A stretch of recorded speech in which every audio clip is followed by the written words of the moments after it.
Hello साथीहरु नमस्कार। म पदम, उता मेरो भाइ छ, उता मेरी बहिनी। हामी चाहिँ आली काटेर झ्याप्प उकालो चढिँदैछौ। कोदारी पुरै जय जय भन्दै जय जयकार गर्दै ट्याक्क आइँदैछ है।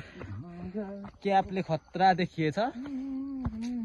हिजो अस्ति त सिधा सिधै थियो, आज बाङ्गो भयो उकालोमा गर्दाखेरि। फेरि के भन्नु भन्दा गफ लागे जस्तो हुन्छ। बगानमा आइपुग्यो फेरि हामी।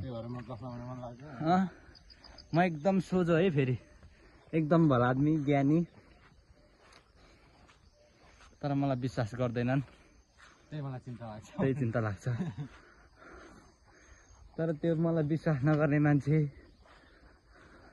गफ लायो यसले भन्ने मान्छे चाहिँ फेरि कहिले साह्रै उमेर लाग्दैनन् क्या। तिनीहरूको त्यो सोचै त्यस्तो हुनसक्छ। तर म एकदम सही छु।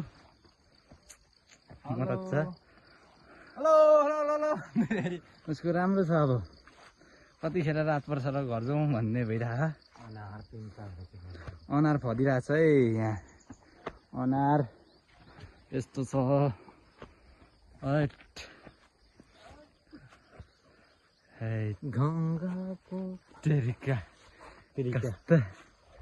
कस्तो प्यारी समझ गई।